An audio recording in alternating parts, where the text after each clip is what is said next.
Storming. I have a very special show for you here today. I have Joyce DeWitt, Jenilee Harrison, Richard Kline. We're the only living people left on Three's Company, except for Voldemort, who must not be named, Suzanne Summers. But we're here today. We all, Joyce and Richard don't even live in L.A., so we're all pretty excited. Well, I guess I'm excited. They aren't. If you can see their faces, they're very nonplussed. But anyway, so let's get off to the first question. Speaking of... don't look at me like that. Speaking of Suzanne Summers, this will be quick. Can you tell me about the episode with the coffin? Terry Kaiser, who I know, who did an episode. Yeah, he did a wonderful Italian job. Guy. Yeah. And Jenilee was in the show then, because I saw your picture next to the coffin. And the story is that Terry Kaiser was in love with,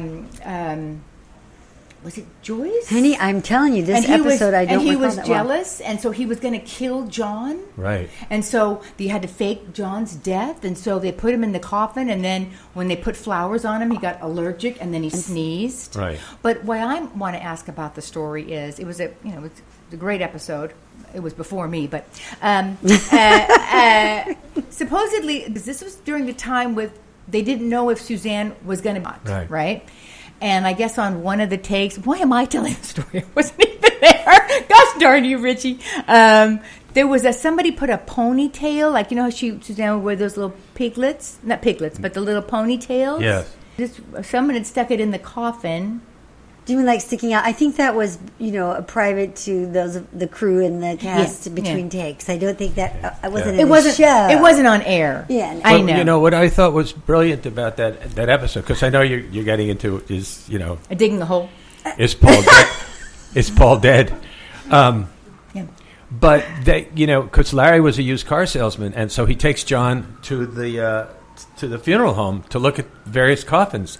And so I got in the coffin, and it was one of these coffins where half of the top of the coffin would come up. And I said, and I pull open the top of the coffin. And I say, look, see, it even has a sunroof. Yes, which I did. Funny. I did too. Did they keep that in the show? Probably yes. not. Yeah, they did. Oh, that was a line from the show. Oh, it was actually written. Yeah. Oh, okay. I was thinking that was. And I do remember the ponytail, and I think one of the crew members put that in. Yeah. No, but I remember it was one of those, Yeah, it was pretty funny. I thought it was, yeah. I did think it was pretty funny. So that's where I was starting with. So now I think we should play the theme song backwards. And is it like, is Paul dead? Is Suzanne down? It goes something like, Is Suzanne dead? Suzanne dead. No, I've never actually played the theme song backwards, but I think that's a terrific idea, and I'm supporting your podcast by saying that. What's the next question? I was going to say that episode I really didn't totally have that lost. much memory of, but I did remember that bit of Richard opening the top half of it. Well, when I was talking to people, we did the 40th anniversary. It's the 40th anniversary of Three's Company, so we did a special for Antenna TV on this. They're having a marathon in March, and I was talking to people, and they said that that was one of their favorite episodes. Episodes were before me. There was one where Barry that is not Williams, true, by the way. The first one isn't. But from my experience, that is not true. Most of the shows that people say were their favorites are ones once you were with us. Always. It's rare that is not true, Priscilla. I mean, that's the truth on it. And it's not that you're like going, oh, Joyce, you say something nice about me. Richard, what do you think? But you can take that sign down. I'll tell you my least favorite episode was your debut, and they had me squirt you with a camera with ink. I hated that. I know. And I went to them, and they said, and of course you couldn't argue with the triumvirate there. Exactly. The three old Jews from from from Larry, Curly, and Moe, whatever. But I hated, you were, remember you were wearing a nurse's, I think you were a nurse's hat? I was wearing a little blue dress. Oh, blue dress. And you got the ink on it. Her little cute shape. And it was a camera that squirted ink. I hated that. And then you said, hey, how about some glasses? You mind some glasses? And then that's when, John could be more likable, going fun anymore. And you're still, no. I know. Hated it. Well, I know you hated it. And it was interesting because they had told me that was the most serious show they had had up to that point, because I had gotten a blah, blah, blah, blah. And that's a lot of people's favorite show. When you were first brought on board, that pilot, those two things, they liked it because they thought, and I guess in a way, how we were asked today how, Terry was different from the other people. But I said, well, they said she's smart, but I never thought so. But it was a very serious moment, and it did kind of set the tone. If you think about it, if you take yourself out of it, and by you looking like a piece of shit, if you just kind of go with, Can you say that on a podcast? Yeah, you can. You can say fuck. You can say why do you think I'm here? They're the only people that'll take me. Well, in that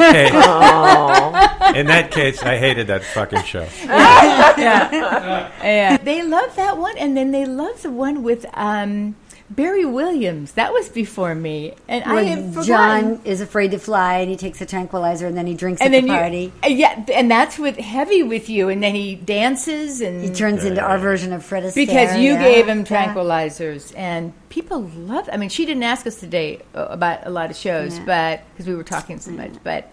Yeah, John was so wonderful in that episode because that's where he becomes the Three's Company version of Fred Astaire with the top hat and the cane.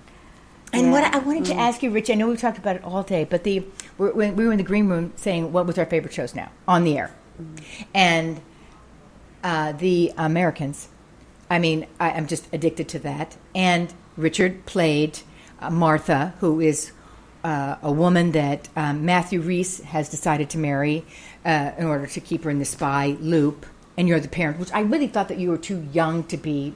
I love the actress Martha. Allison Wright is the actress. She's amazing. I really do think that you look too young. But anyway, does Matthew Rhys... Rice. Mm-hmm. R-H-Y-S. Rice. Okay, anyway, Rice. It's changed back to Rice like Jimmy Rice. Okay, thank you. Oh, that's right, Jimmy Rice. Does Matthew Rice remind you of John Ritter?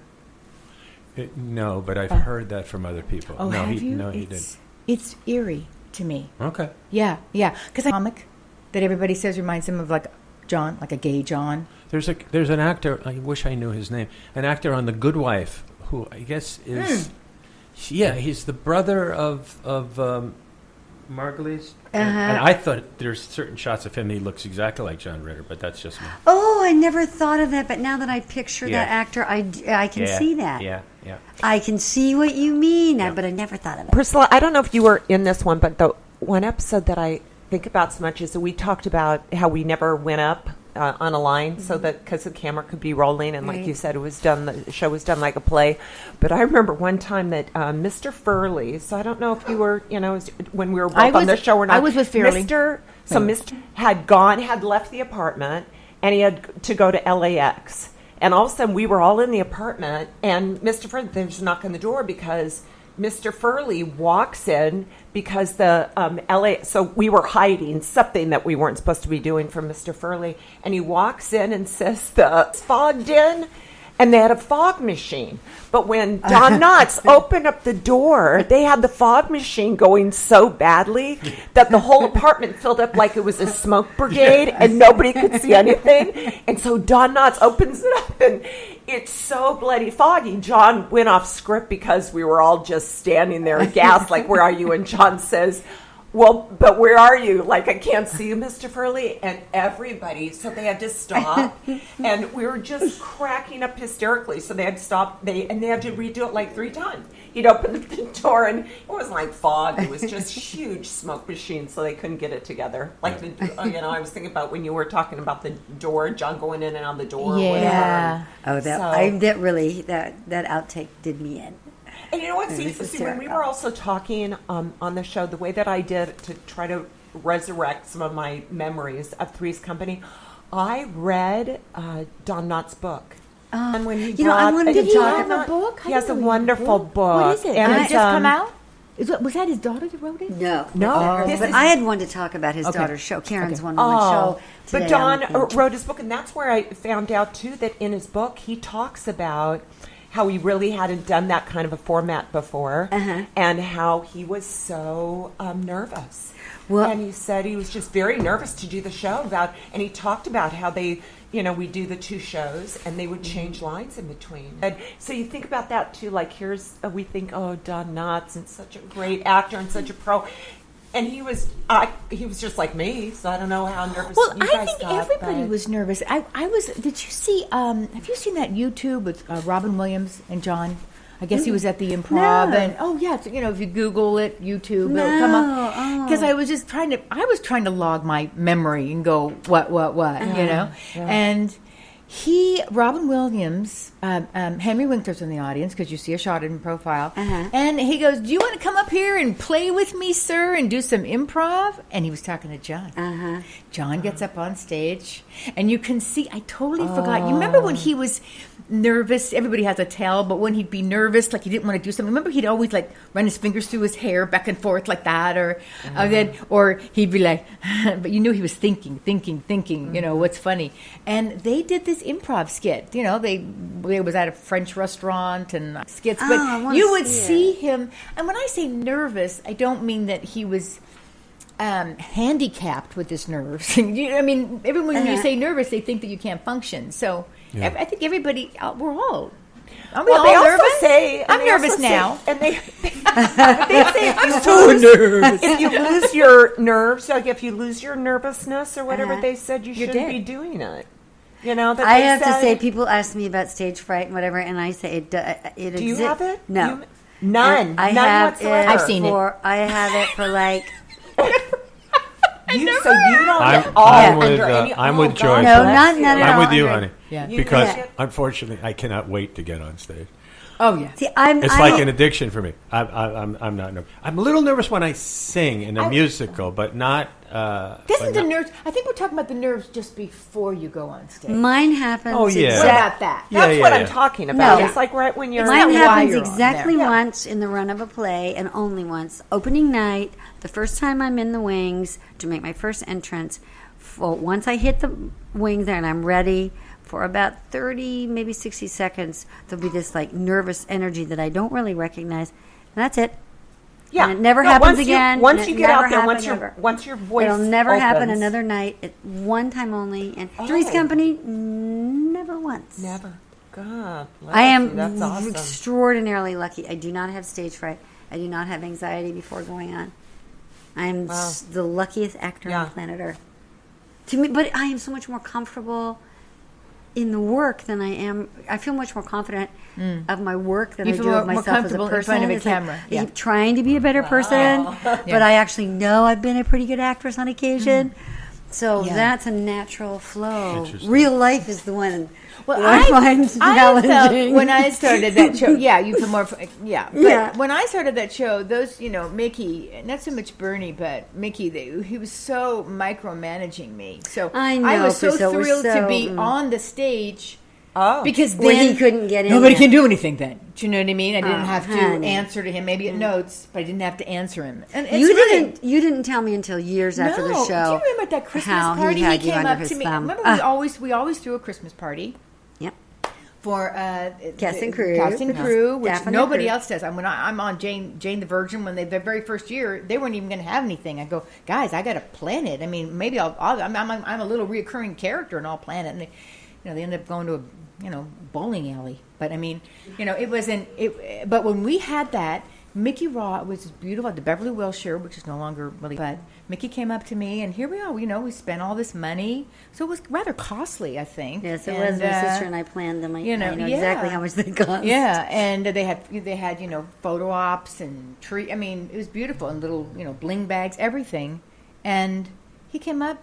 He'd be sauntering up with his Cigars. cigarette, and his wife.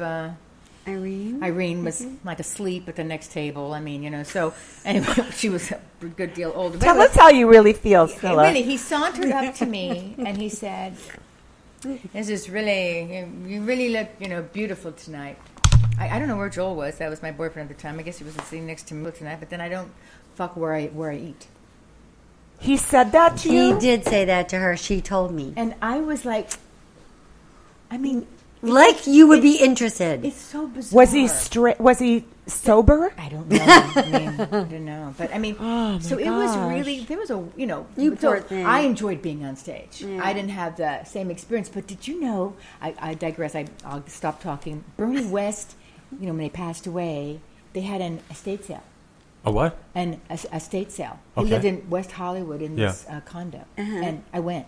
You did? And it was really fabulous. Nobody even knew it was me. I mean, because I'm on. Did all you of get any good stuff? No. It was on all the walls, every picture. And it just made me, I didn't stay long because I was thinking, oh, gee, maybe some silverware,